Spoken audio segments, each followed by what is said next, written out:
اس کے پتلے پتلے ہاتھوں کی پھولی ہوئی رگیں، سر کا خفیف سا ارتیاش اور چہرے کی گہری لکیریں اس کی متانت و سنجیدگی میں اضافہ کرتی تھیں۔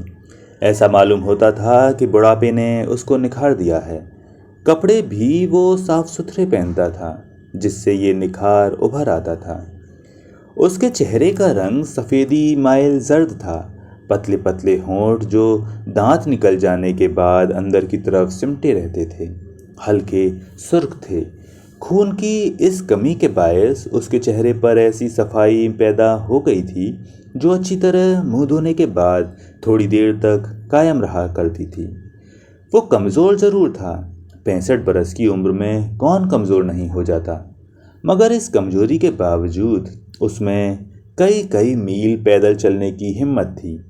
خاص طور پر جب آموں کا موسم آتا تو وہ ڈپٹی صاحب اور چھوٹے جج صاحب کو آموں کے ٹوکرے بیچنے کے لیے اتنی دوڑ دھوپ کرتا تھا کہ 20-25 برس کے جوان آدمی بھی کیا کریں گے۔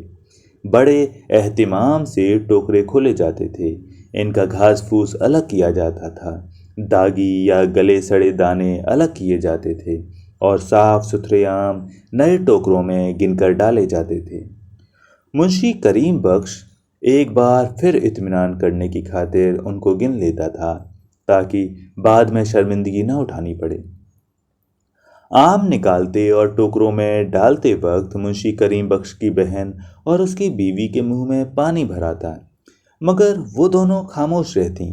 بڑے بڑے رس بھرے خوبصورت آموں کا ڈھیر دیکھ کر جب ان میں سے کوئی یہ کہے بغیر نہ رہ سکتی، کیا حرج ہے اگر اس ٹوکرے میں سے 2 آم نکل آئیں تو منشی کریم بخش سے یہ جواب ملتا، اور آ جائیں گے، اتنا بیتاب ہونے کی کیا ضرورت ہے۔ یہ سن کر وہ دونوں چپ ہو جاتیں اور اپنا کام کرتی رہتیں۔ جب منشی کریم بخش کے گھر میں آموں کے ٹوکرے آتے تھے تو گلی کے سارے آدمیوں کو اس کی خبر لگ جاتی تھی۔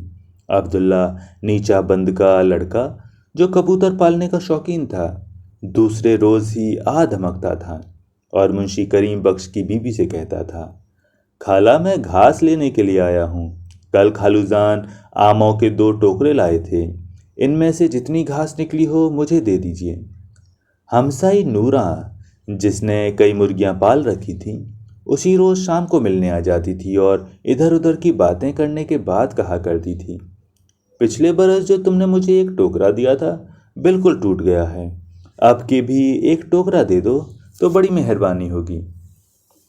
دونوں ٹوکرے اور ان کی گھاس یوں چلی جاتی۔ حسب معمول اس دفعہ بھی آموں کے 2 ٹوکرے آئے، گلے سڑے دانے الگ کیے گئے اور جو اچھے تھے ان کو منشی کریم بخش نے اپنی نگرانی میں گنوا کر نئے ٹوکروں میں رکھوایا۔ 12 بجے پہلے پہل یہ کام ختم ہو گیا، چنانچہ دونوں ٹوکرے غسل خانے میں ٹھنڈی جگہ رکھ دیے گئے تاکہ آم خراب نہ ہو جائیں۔ ادھر سے مطمئن ہو کر دوپہر کا کھانا کھانے کے بعد منشی کریم بخش کمرے میں چارپائی پر لیٹ گیا۔ جون کے آخری دن تھے، اس قدر گرمی تھی کہ دیواریں توے کی طرح تپ رہی تھیں۔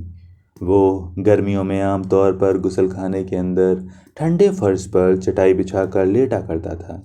یہاں موری کے راستے ٹھنڈی ٹھنڈی ہوا بھی آ جاتی تھی، لیکن اب کہ اس میں 2 بڑے بڑے ٹوکرے پڑے تھے، اس کو گرم کمرے ہی میں جو بالکل تنور بنا ہوا تھا 6 بجے تک وقت گزارنا تھا۔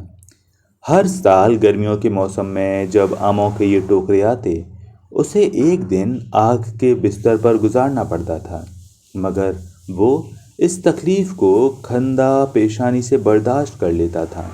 قریباً 5 گھنٹے تک چھوٹا سا پنکھا بار بار پانی میں تر کر کے جھلتا رہتا، انتہائی کوشش کرتا کہ نیند آ جائے، مگر ایک پل کے لیے بھی اسے آرام نصیب نہ ہوتا۔ جون کی گرمی اور جدی قسم کی مکھیاں کسے سونے دیتی ہیں۔ آموں کے ٹوکرے غسل خانے میں رکھوا کر جب وہ گرم کمرے میں لیٹا تو پنکھا جلتے جلتے ایک دم اس کا سر چکرایا، آنکھوں کے سامنے اندھیرا سا چھانے لگا۔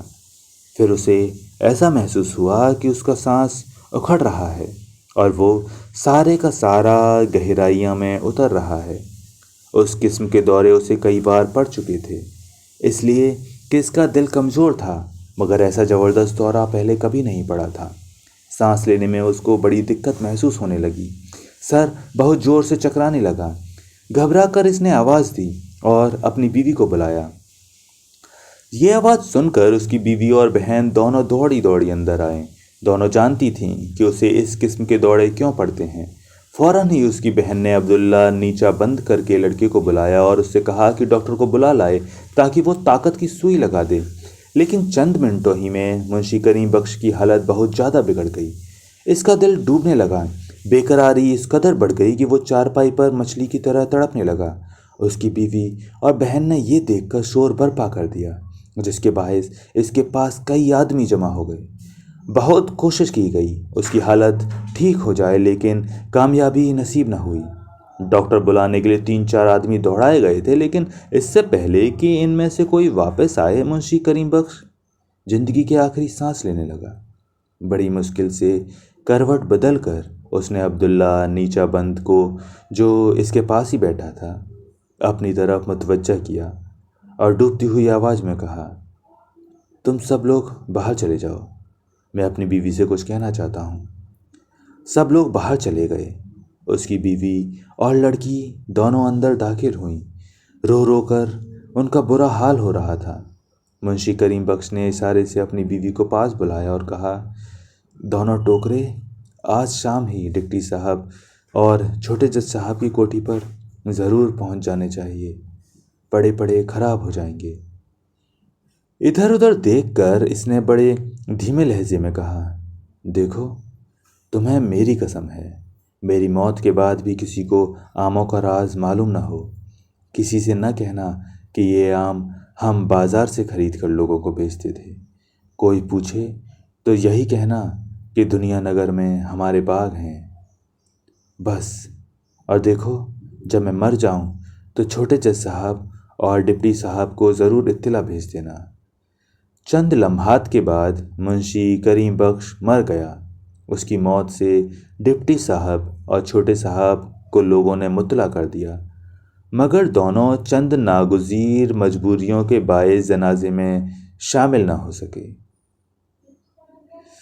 تو دوستو، یہ تھی کہانی آم، لیکھک سعادت حسن منٹو۔ امید ہے آپ کو کہانی پسند آئی ہوگی۔ ملتے ہیں کسی اور دن کسی نئی کہانی کے ساتھ۔ تب تک کے لیے نمسکار۔